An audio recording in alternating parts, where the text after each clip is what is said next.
All right. Let's see. Where did we leave off? Got the entire side cover taken off. Sorry about that.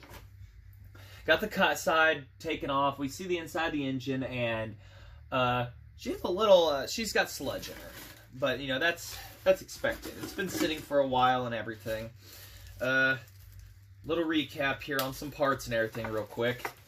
Got the rotary valve cleaned up and everything. The governor functions as it should again. As it spins, that weight presses down, opens this up, lets in extra fuel, and slows it down to where it should be. So that, we've got the wear washer and the thrust washer and the throttle plate, and they're pretty cleaned up. The wear plate, which we're going to see, I'm already asking a guy about seeing if we can re-engineer some stuff here, but recap this. These are riveted on, and this one looks a little wore down, but what it is later on, they just made it to where the center held it in center, and then there was a folded over flap that would go in here to hold it in place, and then that was it.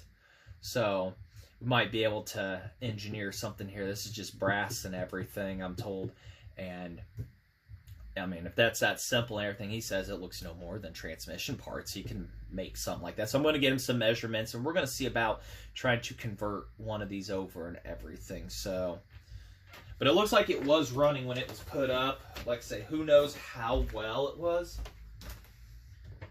Putting all the parts in the back here. Oh, there's a 7/16. Got all the tools regrouped. So, anyways, let's get started on this. Let's, like I said, we're going to have to take the sole down to nothing anyways to clean it up and do stuff. So let's get these tins off of here. We're going to have to get this muffler taken off again. So we'll start with taking the muffler off. Because to get to the tank screw, it's underneath here, and there's one right here. Don't quote me on what the size was on that. Don't you guys remember? Hopefully I didn't lose that size. Probably the 13, and that's the one I'm missing at the moment. Oh, there it is. Didn't quite regroup as good as I thought I did. So, yeah, it might be a 13, or it might be. Oh, hold on, what's that? No? Whatever it is, it's smaller. I can't remember. Half, 7/16. There we go. Might be an 11. There we go.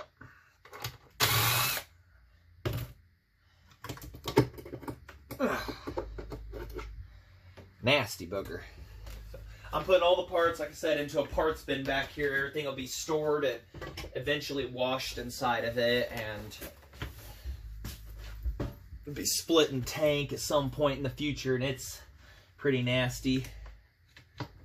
So, not too bad looking, I guess, on the internals. I mean, I don't see any damage and stuff like that, so just really needs good cleaning. Also, ordered a set of rings for these. A set popped up, and then later on I got told I could have just, you know, gone off of measurement sizes and ordered that way for cheaper. So, now that I know that information, get that gasket. So, let's do the first screw. It's down there. Make sure I can. Like I say, some people like to use electric on their things here and everything, and some people like to go old school with the screwdriver, and that's perfectly fine. Well, you guys can see me getting this one off. At least it's nice to know most of the hardware is still on here.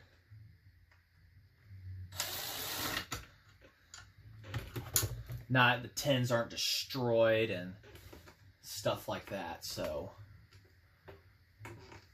I'm not sure exactly all of what all stuff holds these tins on here.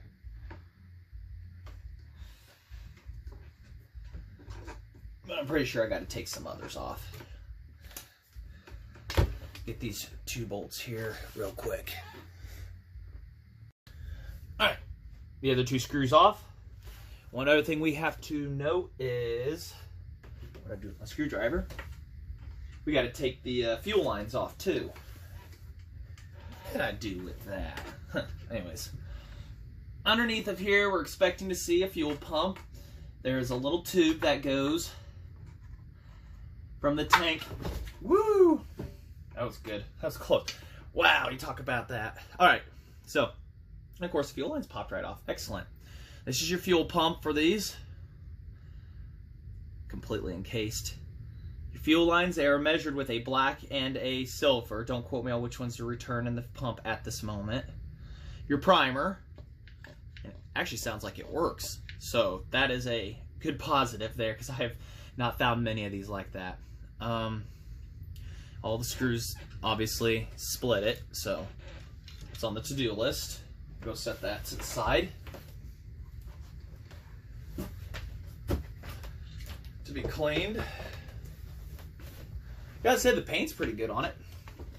This little guy right here is your primer tube that shoots a prime shot directly inside the crankcase. And it also is the impulse for the fuel pump.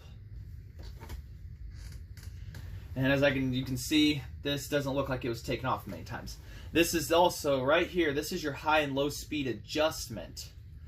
And if it wasn't enough, you pull on it out, take it all the way to the high side, re-pull it out, readjust, and you can, yeah, that's opening it up more. Pull it out, bring it over, back up, and you can open it up more based on your altitude.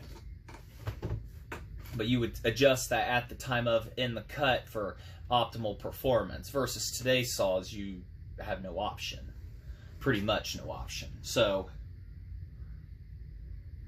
yeah, since we're taking her all down anyways. So, very nice little important piece there. Doesn't look like this has ever been really apart, honestly. So, we're not doing too bad. But man, she's pretty dirty.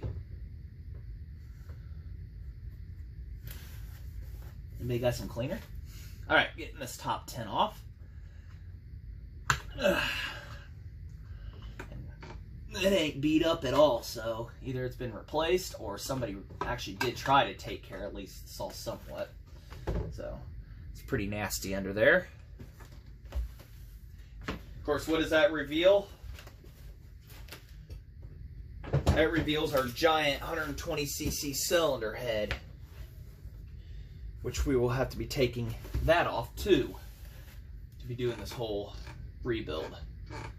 And I can't see anything past I can't see anything past all the dirt. You see the bolts? There's one, there's two, there's three, and four's back in there. It's got 4 bolts that hold it down. So I gotta sneeze here, I think. Oh, excuse me. There we go, that's better. So we'll be doing that too, taking that, getting the starter off and the clutch off of it here, and then once we get the clutch and everything taken out, we can pull the crit and get the cylinder off, unbolt the piston and the rod assembly from the crankshaft. We can pull the crankshaft out, and we can probably go in and tackle the gearbox. Well, maybe tackle that, get the outside of it possibly cleaned and degreased, and then we can open and crack that open. But other than that, these, I mean, they look really complicated. I'm showing you right here. Take it piece by piece, and it isn't going to be too much of an issue. Of course, we got the full wrap assembly here, and I can see this bolt's a little loose on it, so, but still good to have it there for the moment. But we're going to have to take it off at some point here.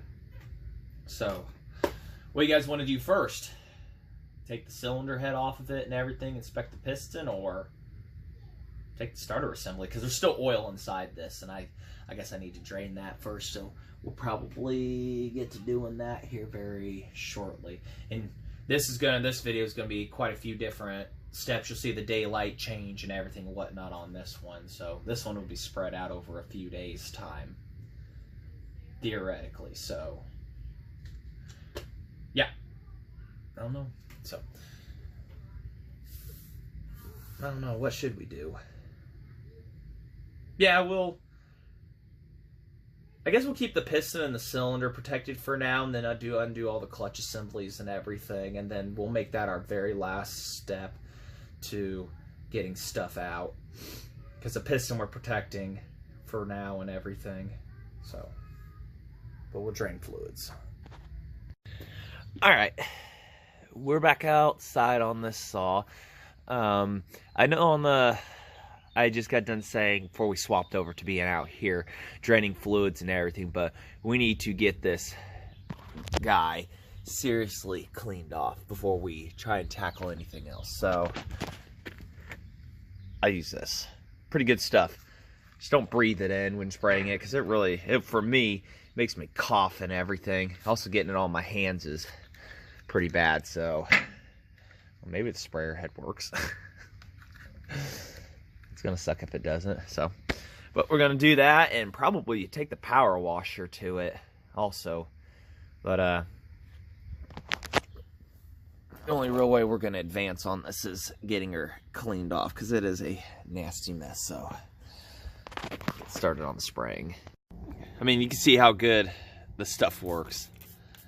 Stuff just comes right off.